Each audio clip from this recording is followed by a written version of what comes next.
pinalaking seniorita ng pamilya Go. Bakit mas mabilis pa siyang kumilos sa kusina kaysa sa mga lola sa nayon? Nawala nga ang pagkamakunat nito. Ang lambot at dula sa bibig. Napakalinamnam, mapapalitak ka talaga sa sarap.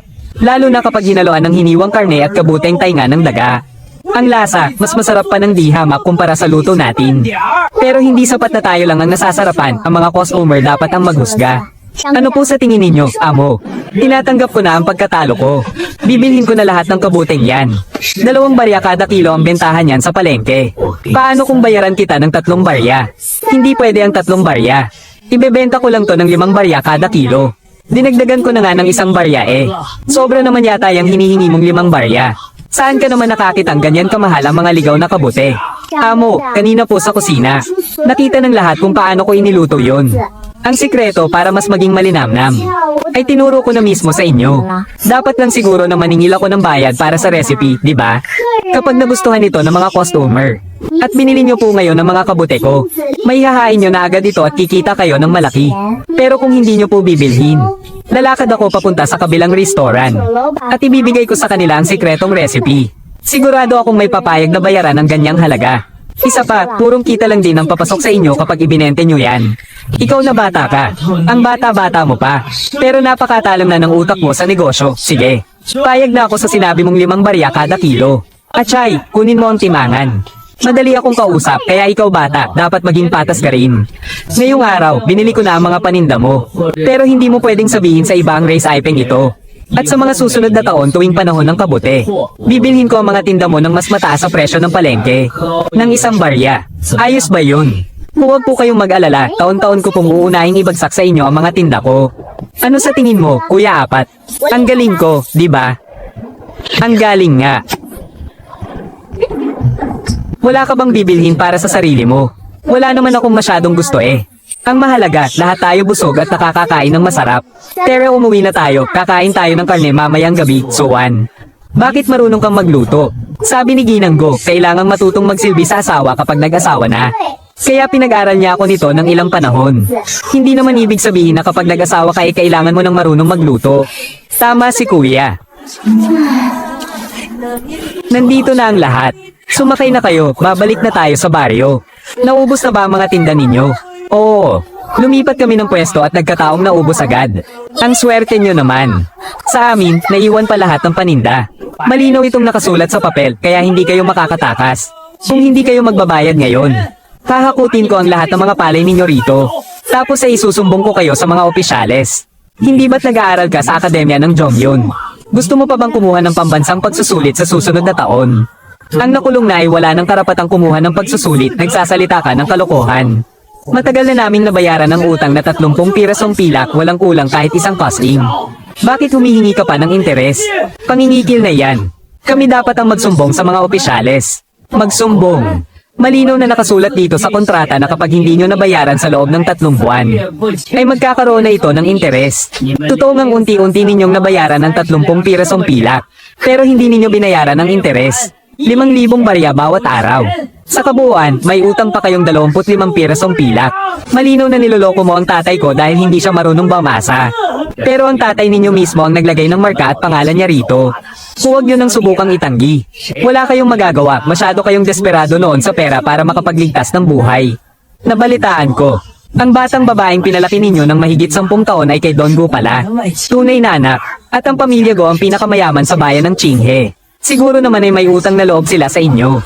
Kuya, kumalma ka lang. Mga magnanakaw. Wala ba kayong katinoan? Lumayas kayo rito. Ganoon ha. Kayo na nga itong may utang na hindi mabayaran, kayo pa ang may ganang manakit. Sirain ninyo ang lahat ng palay sa bahay na yan. Tigil, pag-usapan natin ito ng maayos. Babayaran namin ang utang. Sino ka ba? Ako ang tunay na anak ng pamilya Su, maliwanag. Sabi mo magbabayad ka ng utang, edi ilabas mo na ang pera. Ilabas mo't pupunitin ko mismo sa harapan mo ang kasulatan para tapos na tayo. Boss, mapag-uusapan naman natin to ng maayos. Baka naman po pwedeng palujitin nyo pa kami ng ilang araw. Kapag nakaipon na kami ng pera, ipapadala po namin agad sa inyo. Batang sinungaling, pinaglalaroan mo ba ako? Boss Sam, hindi po namin tinatakbuhan ang utang namin. Wala lang po talaga kaming mailabas na ganyan kalaking pera ngayon. Inaasahan pa po ng buong pamilya ang inang ito para may makain. Nagmamakaawa po ako, bigyan niyo pa kami kahit 10 araw na palugit. Gaano katagal ko na ba kayong binibigyan ng palugit? Kailangan niyong magbayad ngayong araw. Boss Sang, ganito na lang. Bigyan niyo kami ng 1 buwan. Sa araw na yon, babayaran namin ng buo ang utang pati na ang interes. Patuloy pa ring tatakbo ang interes sa panahong iyon.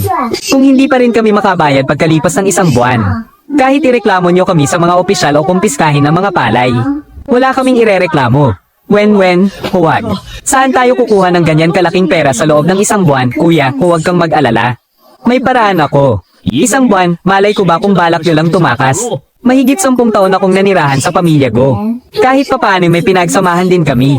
Kung talagang wala na tayong ibang matakbuhan, gagawa ako ng paraan para makahanap ng pera. Boss Sang, hindi nyo ba talaga kami pagbibigyan kahit kaunti? Kahit mamatay pa kami sa gutom. Hindi namin tatanggapin ang limos ng pamilyang ko. Manahimik ka nga dyan. Sige. Pagbibigyan ko kayo ng 1 buwan. Pero tataas ang interes. Pagkatapos ng 1 buwan, magbabayad kayo ng 30 pilak. Kung pumapayag kayo, gumawa na tayo ng kasulatan at pumirma. Kapag hindi, ay diretso ko kayo sa mga opisyal ngayon din, masyadong abusado ang kondisyong yan. Hindi tayo pwedeng pumayag. Sige, 30 pilak, gumawa na tayo ng kasulatan. Ha, madali ka palang kausap. Ang dami-daming lalaki sa pamilya nyo. Pero dinaig pa kayo ng isang maliit na babae sa tapang. Kunin nyo ang papel at panulat. Suan, nasisiraan ka na ba ng ulo? 30 pilak yon. Saan naman tayo kukuha niyan sa loob ng 1 buwan? Sinasabi ko sa inyo, kahit mamatay pa sa gutom ang pamilyang So, hindi tayo magmamakaawa sa pamilyang Go. Pang-apat na kuya, kaya ako pumayag ay dahil may plano ako. Taktika ko lang yung sinabi ko kanina para magkaroon tayo ng oras. Ako na ang bahala sa pera, panoorin nyo na lang ako. Isa pa, may pagpapalit ba ang 30 til ng pilak sa kinabukasan ni kuya? Ilang taon ding naghirap si kuya sa pag-aaral. Pinalampas na natin yun noon, hindi na pwedeng mangyari ulit yan. Hayaan nyo na, maayos din ang lahat. Kumita kaya ako ng pera ngayon. Nakita mismo yan ng pang-apat na kuya. Kaya magpapakasarap tayo sa hapunan mamaya. Sa bagay, matalino rin talaga tong batang to eh. Akala ko nga nung una, hindi niya mabebenta yun eh. Para hindi na sana siya kung saan-saan nagpupunta. Pero biruin mo, ginulat pa niya tayo. May usapan na rin kami ng may-ari ng tindahan. Dadalhan ko ulit siya ng mga kabute sa mga susunod na araw. Regular daw siyang bibili sa atin. Kaso, may iba pa kasi akong pag-aabalahan ngayon. Kaya yung pagkuha ng mga kabute. Mga kuya, pwede bang kayo na muna ang gumawa nito para sa akin? Ikaw talagang bata ka, napaka-diskarte mo. Sige, si kuya na ang kukuha para sa'yo bukas. Pero sabi mo may iba kang pag-aabalahan. Ano naman yun? Malalaman nyo rin pagdating ng tamang panahon. Pinapanabik mo pa talaga kami ah. Magluluto na muna ako. Tao po, may tao ba dyan? Nandyan na po. Guro, SHH. Tiyo Jang, napadalaw po kayo. Haha, may dala akong kaunting karne para sa inyo. Nga pala, nasaan ang kapatid mong babae? Tiyo Jang, kayo po pala. Haha, salamat talaga sa pag-akit mo doon sa baboy ramo papunta sa patibong nung nakaraan. Kung hindi, paniguradong hindi ko mahuhuli ang hayop na yun. Kinatay na namin ang baboy ramo ngayong araw. Kaya naisipan kong bigyan kayo ng karne. Bahagi mo to dahil malaki ang naitulong mo, hahaha. Tama po kayo dyan. Kung hindi lang inakit ng batang to ang baboy ramo sa patibong, nakatakas na talaga sana ang halimaw na yon. Kaya nung kinatay ko ang baboy, sinadya kong pumili ng magandang karne para dalhin dito. Mang Jang, paano naman namin matatanggap ang ganitong karaming karne mula sa inyo? Ang 20 kilo ng karne ng baboy ay nagkakahalaga ng 1,600,000 sa palengke. Nakakahiya namang magkautang ng loob ng walang dahilan. Napakalaking pabor naman ito. Hindi naman ako ang nag-akit sa baboy. Malinaw na naawa lang si Mang Jang sa kanyang disipulo at gumawa lang ng palusot para magbigay ng karne. Binuhat ko na to hanggang dito. Kaya wala nang rason para iuwi ko pa to ulit. Tanggapin nyo na, huwag na kayong mahiya sa akin kung ganun. Mang Jang, maiwan na muna kayo at samalo sa aming simpleng hapunan. Hahaha. Hindi ba't sinabihan na kita na huwag kang pupunta sa kailaliman ng gubat? Bakit ba ang tigas ng ulo mo? Paano kung may nangyaring masama sa'yo? Masyado kasi akong naengganyo sa pagkuha ng kabute. Kaya habang naglalakad, nawala na ito sa isip ko. Pangako, hindi ko na uulitin sa susunod. Talagang may likas na talento si Kuya Apat. Kaya hindi nakapagtataka na magiging henyo siya sa mundo ng pagluluto balang araw. Tikman mo nga, kamusta ang lasa? Wow! Ang sarap, ang lambot ng karne. Tamang-tama lang din ang timpla ng alat. 2 salita lang, wala ka na bang ibang komento? Halimbawa, kung may kailangan bang baguhin. Wala namang problema sa pagkakaluto ni Kuya Apat. Kaya lang, pakiramdam ko kung mayroon sanang makakapagpatingkad sa kulay. At sarsang magpapalabas ng linamnam, mas magiging perpekto ito. Mas magiging kaaya-aya ang kulay ng ulam. At mas magiging malinamnam ang lasa nito. Masyado pang simple ang paraan natin ngayon ng pagluluto. Kulang pa tayo sa isang natatanging lasa. Sa orihinal na kwento, gusto laging gumawa ni Kuya Apat ang sarili niyang tatak sa pagluluto. Kaso, hindi niya pinagtuunan ng pansin ang mga panampla. Sarsang pampalasa. Oo nga no. Yung pwedeng itago ng matagal tapos konti lang ang ilalagay tuwing magluluto ay sapat na. Sa pagluluto, hindi pwedeng aasa lang tayo sa pagiging sariwa ng mga sangkap. Kailangan mayroon tayong sariling sikretong recipe. Para kapag natikman nila ito ay hinding-hindi na nila makakalimutan. Ito ang naisip kong bagong paraan ng pagkain. Yung karneng pinakuluan sa maalat na tubig, mas bumabango habang tumatagal sa apoy. Tapos kapag nilublab mo ang gulay, malalasahan mo rin ang sarap ng karne. Napakasarap siguro nun, maganda ang naisip mong yan, Kuya Apat. Tamang-tama itong kainin ngayon lalo't malamig ang panahon. Wan, paano mo ba talaga balak kitin ang 30 tail na yun, masyadong maikli ang isang buwan. Huwag mo nang pilitin ang sarili mo. Kung hindi talaga kaya, gagawa ng ibang paraan si Kuya. Kuya, huwag kang mag-alala. Alam ko ang ginagawa ko. Mauna ka ng manguha ng mga halamang Johnsy. Kapag natapos ko na ito, maiintindihan mo rin. Mga kuya ko, may pabor sana akong hihingin sa inyo. Wan, para saan itong perang binibigay mo sa amin? Ano ba talaga ang binabalak mo? Ang misteryoso mo naman. Pangalawang kuya, huwag muna kayong magtanong. Makikita nyo rin kapag natapos ko na. Pangatlong kuya, pakiusap, pumunta ka sa bayan at bumili ng 5 kilong taba ng baboy. Pangalawang kuya, may mga nag-aalaga ng kambing sa nayo natin, di ba? Baka pwedeng ikuha mo ako ng isang pitchel ng sariwang gatas ng kambing. Pang-apat na kuya, kumuha ka ng isang bigkis na dayami at sunugin mo para maging abo. Kailangan, pinong-pino ang pagkakadurog. Mas pino, mas maganda. Abo ng dayami, kamo, sige, kukunin ko. Tingnan natin kung anong pakulo ang gagawin mo. Maghintay ka lang. Ang dami talagang kakaibang naiisip ng batang ito. Pero sa bagay, parang may katuturan naman palagi. Ang lihiya at taba ng baboy kapag pinaghalo ay magiging sabon. Kapag hinaluan ng gatas ng kambing, maganda ito sa balat. Siguradong mabente ito. Matapang ang amoy ng gatas ng kambing. Kaya mura lang itong bilhin. Sayang naman itong magandang taba ng baboy, paano pa natin ito makakain? Sino bang nagsabing para kainin to? Ayan, okay na yan, pangatlong kuya. Tapos na to. Nagpakapagod ka maghapon para lang gawin to. At aasa kang kikita ng 30 tail gamit yan. Huwag muna kayong mainip, pang-apat na kuya.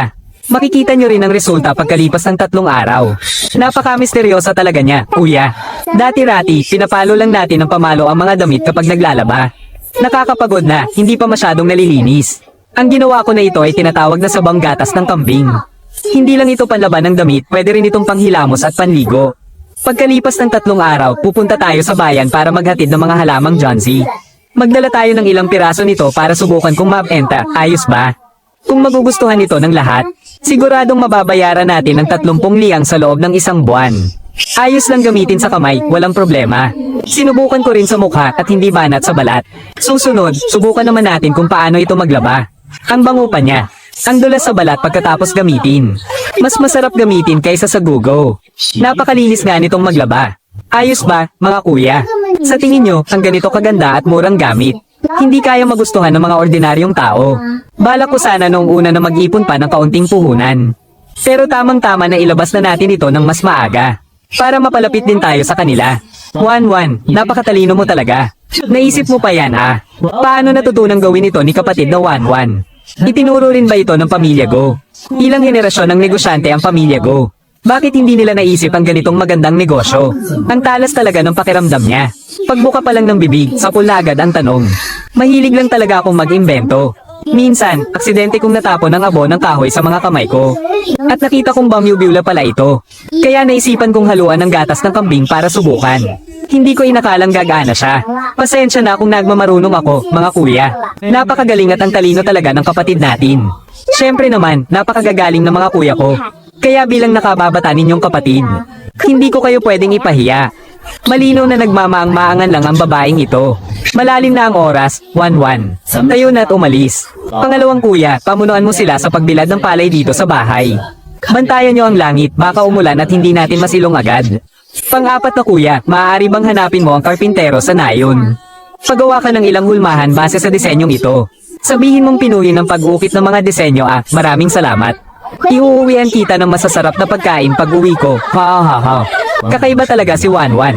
May kumpiyansa at pino kung kumilos. Kaya mas lalo siyang nakakagiliw. Dumating ka rin sa wakas. Kung hindi ka pa dumating, baka humanap na ako ng iba sa palengke. Napakabilis na ubos ng huling batch ng mga paninda mo. Ilang araw lang, ubos na agad. Aba, paanong hindi ako pupunta? May kikitain na nga, palalampasin ko pa ba? Ginoo, yung usapan natin nung nakaraan, 3 barya kada kilo, tuloy pa rin ba? Isang salita lang ako sa negosyo, kung anong sinabi ko, yun na yun. Maraming salamat po, Ginoo. Sana po mas lalong lumago ang negosyo ninyo. Bata ka pa man din, pero ang galing mo ng dumiskarte ah.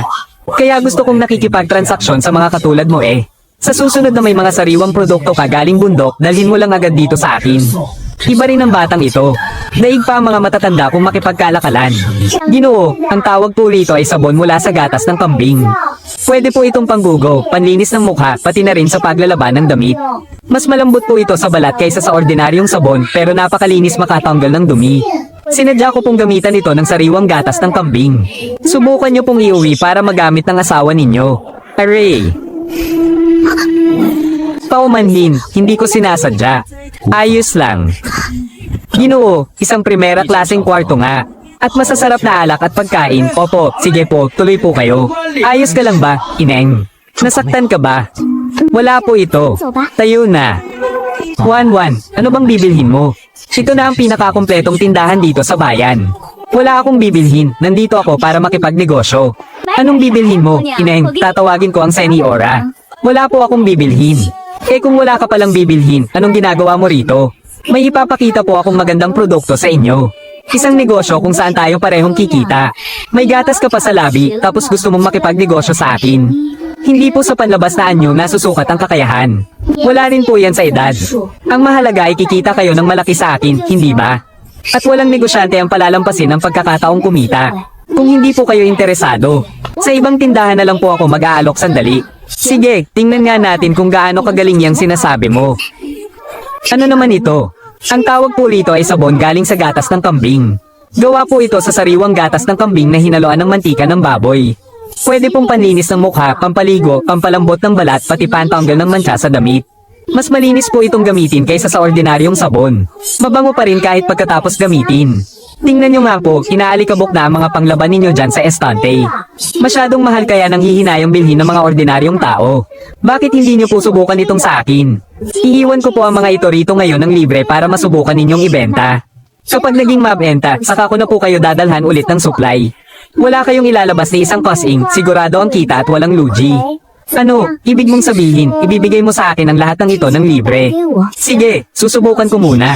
Ayos, babalikan ko po kayo makalipas ang ilang araw. Wanwan, ang galing at naisip mo talagang makipagsosyo sa mga tindahan. Ginagamit natin ang pwesto at mga mamimili nila para maibenta ang mga produkto. Hindi man lang ito naisip ni Kuya. Ang tawag pala rito ay pagiging madiskarte. Magaling kasing manghikayat ang may-ari ng tindahan. Mas maigi na yun kaysa sa magtinda at mag-alok pa ako sa kalsada. Kuya, bumili na tayo ng taba ng baboy. Gagawa muna tayo ng 100 piraso. Sigurado ako, makalipas ang ilang araw ay hahabulin na niya tayo para humingi pa ng supply. 80 barya ito, may kasama pang 2 buto ng baboy para makapagpakulo tayo ng sabaw. Kuya, itong mga kabute. Pinaghirapang pitasin ninyong 2 ni Kuya pang 5. Ginamit ko tuloy ang napagbentahan natin bilang puhunan. May gusto ka bang kainin? Ibibili kita. Ikaw talagang bata ka, para rin naman sa pamilyang ito ang lahat ng ginagawa mo. Ikaw ang nakaisip ng lahat ng ito. Ikaw rin ang gumawa ng paraan. Nakikinabang lang kami sa mga swerteng dala mo at kulang pa ang pasasalamat namin. Binibining walang katulad ang sarap ng tsaang gatas nila rito. Subukan niyo po. Ang maamo at malambing niyang mga tingin. At ang matatamis niyang galaw. Dati-rati, sa akin lang ang lahat ng iyon ah. Pati ba naman ang pagmamahal ng mga kuya ko ay aagawin pa niya? Hindi maaari, kailangan kong humanap ng tiyempo para makauwi at mabisita ang baryo. Kahit pa magalit si Ina. Doon pa rin ako lumaki. Ang mga kuya ko ang pinakamahalaga sa akin. Kapag nakikita kong ang lalapit nila sa kanya, sumisikip ang dibdib ko sa sobrang selos. Masyadong mainit ang panahon kaya wala akong ganang kumain. Kayo na lang ang kumain. Mamaya, pumunta naman tayo sa bilihan ng mga tela. Sabi ng karpintero, 20 barya lang daw ang 3 hulmahan, hindi na raw masama ang presyo. Makukuha na natin bukas ng hapon. Hati tayo, akin ang kalahati. Hindi pwede, kambal kaya tayong dalawa. Dapat lang nabigyan mo ako ng kalahati. Aba, ngayon inaamin mo nang magkambal tayo. Anong sinasabi mo nung nag-aasaran tayo, ha? Mahilig sa matamis ang mga babae. Sa'yo na lang yan. Aba, hindi ba't anak to ng pamilya So? Nabalitaan kong ilang araw na siyang nakauwi. Sa wakas, nakita rin natin siya ngayon. Ang ganda-ganda naman ng batang to.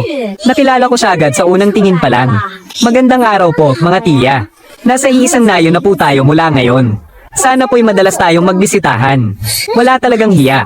Saan pamilya ba may dalagang katulad niya na kung makapagpasikat wagas? Mabait naman siya, saka ang ganda pa. Kaya natural lang na magustuhan siya ng mga tao. Huwag mo nga siyang palaging pinag-iinitan. Ate Jowlan, ano bang ibinigay niya sa'yo? Para ipagtanggol mo siya ng ganyan. Palagay ko, ginagawa mo lang yan para kay Kuya Sujin. Kumbaga, dahil gusto mo ang kuya, gusto mo na rin ang kapatid. Hoy, subukan mong magsalita pa ng kung ano-ano, magagalit na talaga ako. Ineng, ano naman tong bagong dala mo? Paano itong bamyubula ng puti kapag kinukuskos? Mga tiya, sabang gawa sa gatas ng kambing po ang tawag dito. Kapag pinanghilamos at pinampaligo po ito, magiging makinis ang balat nyo. Sobrang linis din po nito kapag pananglaba. Amoy gatas pa po ang mga damit pagkatapos labhan. Heto po, amoyin nyo. Halina tayo, subukan nating lahat kung maganda nga itong gamitin. Naku, ang ganda nga niyang gamitin. Mas malinis pa ang laba kaysa sa ginagamit nating gugoa. Siyempre po, hindi lang pa ang panglaba, mas maganda po itong panghilamos. Kapag tag-init po na sobrang mantika ng mukha, at taglamig na nagbabalat sa sobrang tuyo, babalik ang lambot ng balat nyo kapag ginamit nyo ito. Nakakapaganda pa po ng kutis, ganito na lang po, mga tiya. May natitira pa po akong ilang piraso sa bahay. Mamaya po, sumama kayo sa akin at hahatian ko kayo ng tigkakaunti. Subukan nyo muna po. Kapag nagustuhan nyo ang epekto, gagawa po ako ng paraan na makagawa pa para pagbilhan kayo. Makukuha nyo sa mas murang halaga kumpara sa bayan. Ang bentahan po kasi nito sa bayan umaabot ng mahigit 10 tanso bawat piraso. Sige, sasama kami sa'yo para kunin yan. Mga tita, kunin nyo na muna ito at subukan. Kapag nagustuhan nyo, bumalik lang kayo sa akin para umorder Ibibigay ko sa inyo sa pinakamurang halaga. Ay sige, salamat. Napakagalante talaga ng anak ng pamilya So. Kuya Sujin, kailan po magsisimula ang mga pagsusulit sa akademya? Malapit na. Napakawaldas mo talaga. Sino ba naman ang basta-bastang namimigay ng libre? Kung nandito lang sana si Uyo, hindi siya magiging ganito kagastos. Siya ang pinakamatipid sa lahat. Kung ayaw mo, ibalik mo sa akin. Mag-ingat ka sa pag-uwi, hindi na kita ihahatid. Tatanggalin natin sa hulma tuwing 3 araw. Gumawa pa tayo ng ilang batch. Makalipas ang 6 na araw, tamang-tama ang pagpunta natin sa bayan para maghatid ng mga produkto. Maayos naman ang lahat, medyo payak nga lang masyado itong nakabalot na papel. Mas maganda sana kung may kaunting disenyo. Ikalimang kuya, sabihin mo lang kung may naiisip ka. Sigurado akong gusto ni ikalimang kuya na gumuhit sa ibabaw niyan. Naisip ko, pwede tayong gumuhit ng mga simpleng figura ng mga dalaga at maliliit na bulaklak sa ibabaw nito. Para magmukhang mas elegante at magtinging mas mamahalin. Natatakot lang ako na baka magkamali ako at masayang lang. Ikalimang kuya, kung gusto mong gumuhit ka lang. Sundin mo kung anong gusto mo. Kung magkamali ka, papalitan lang natin ang balot, walang problema. Marami naman tayong nakatabing papel. 1-1. Naniniwala kang kakayanin ko itong iguhit ng maayos. Kung hindi ako maniniwala sa sarili kong pamilya, kanino pa ako magtitiwala? Ikalimang kuya, gawin mo yan kung iyan ang nagpapasaya sa'yo. Napakaikli lang ng buhay natin. Kung hindi mo man lang magawa ang mga bagay na gusto mo, wala ring saysay yan. Kukunin ko muna ang pinsel at tinta. Nakita ko na ang mga guhit nitong si ikalima. Noong nakaraan, basta-basta lang siyang gumuhit ng bulaklak ng plum sa mga papel na pinagsusulatan ko. Buhay na buhay ang itsura nito. Talagang may likas siyang talento. Ikalimang kuya, literal na kusang lumalapit sa iyo ang biyaya mula sa langit. Hindi lahat ng tao ay nabibiyayaan ng ganyang klaseng talento. Kapag hinasa mo pa yan, siguradong malayo ang mararating mo balang araw. Hindi naman nakakabuhay ang pagpipinta Alam ko, naglilibang lang naman ako. Salamat sa'yo, 1-1. Wala yun, ano ka ba, magkapatid kaya tayo? 1-1. Sa tingin mo ba talaga makakabuhay ang pagpipinta? Aba, bakit naman hindi? Dito sa kaharian ng Jin, mataas ang pagtingin sa sining at kultura. Maging ang kamahalan mismo, paborito ang mga dibuho. Ang musika, kahid race, kaligrafiya, pagpipinta, at tula ang pinakamataas na antas ng kadakilaan. Kapag magaling kang magpinta at makahanap ka ng tamang patron, isang sikat mo lang, kikilalanin ka na bilang tanyag na scholar. Ang isang obra mo ay pwedeng umabot ng libo-libong ginto ang halaga. Kaya paanong hindi ito makakabuhay, Aber? Napakalaki ng potensyal mo, panglimang kuya. Maraming magagaling na iskolar ang dumaan sa matinding hirap bago umasenso. Kailangan ng tao ng pangarap. Ano naman kung nagsisimula tayo sa ibaba? Kahit 3 bahagi lang ng talento kung sasamahan ng 10 bahagi ng sipag, makakagawa ka rin ng malaking pangalan.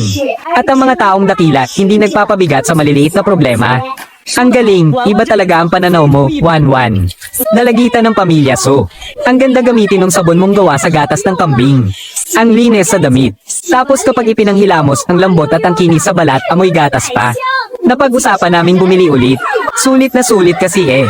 Huwag kayong mag-alala, mga manang. Dahil mga suki ko na kayo. Bibigay ko sa inyo ng 10 barya bawat isa, hindi ko kayo tatagain sa presyo. Bumalik lang kayo kapag naubusan na kayo ha. Kung ganito palagi ang benta, aabot pa para makabuo ng 30 pilak sa loob ng 20 araw. Si pangalawang kuya ang mukhang pinakamasungit.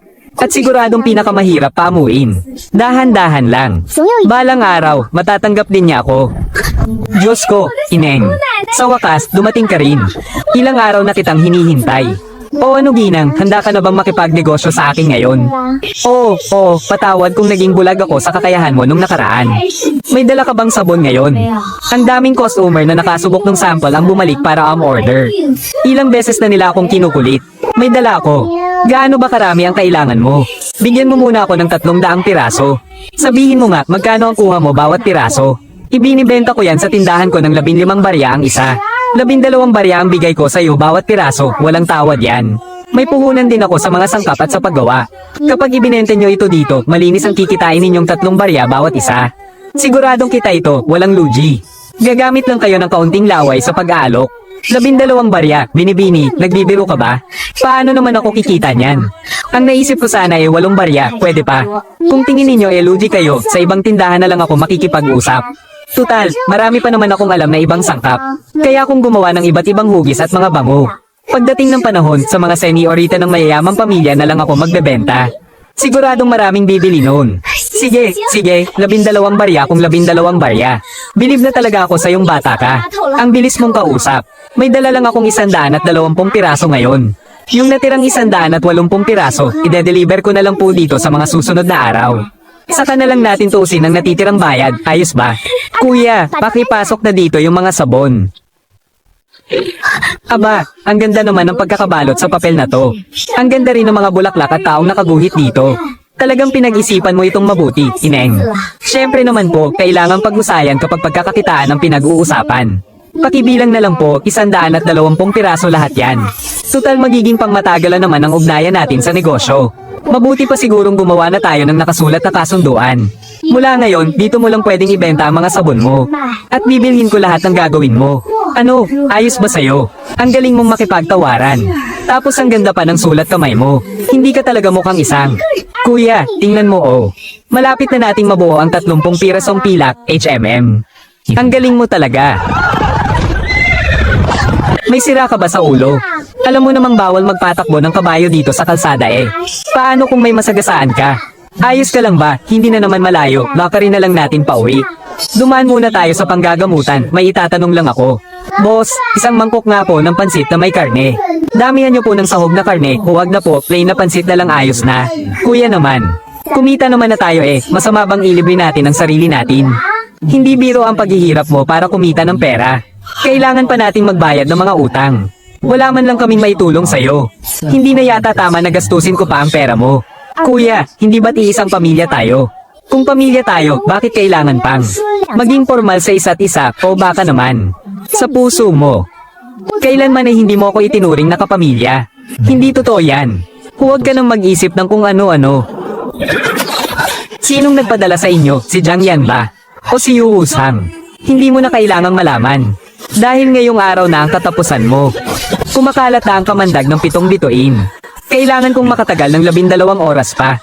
Kailangan kong makatagal hanggang may dumating. Suwan.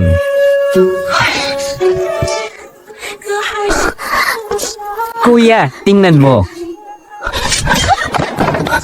Bakit, kuya? May sugatan. Siya pala. Kilala mo siya. Hindi. Ilang beses ko pa lang siyang nakita. Nagkasalubong lang. Pangatlong beses na natin siyang nakita. Pakiramdam ko, hindi siya pangkaraniwang tao. Siguradong mahalaga ang taong ito. Sige, sa iyo na ito. Kamandag ng 7 bituin. Napakatapang ng kamandag na ito. Sa malalalang kaso, sa loob ng 24 na oras, matutunaw ang mga lamang loob nito at magiging dugo. Malamang ay uminom na siya agad ng panlunas para pigilan ito. Kaya umabot pa siya hanggang ngayon. Pero hanggang 12 oras na lang ang itatagal niya. Kapag wala pang lunas, kahit mga Diyos hindi na siya iligtas. May higit 10 sugat siya ng espada, tapos nilalason pa. Isang himala na buhay pa siya hanggang ngayon. Kaya kung gamutin ang lason na ito. Kaso, kulang ako sa ilang mamahaling halamang gamot. Wala tayo niyang dito, kailangan pa nating pumunta sa mansiyon ng mga Joe. Pabalik-balik, pinakamabilis na ang isang buong araw. Baka hindi naaabot, pero hindi natin siya pwedeng hayaang mamatay, tiyak na malaki ang pabuya rito. Kutob ko, makakabuti sa atin kung ililigtas natin siya. Anong pangalan mo? Jiang. Yu. Yu gaya ng Jade sa espada. Dito dapat uuwi si Guyo sa nayon para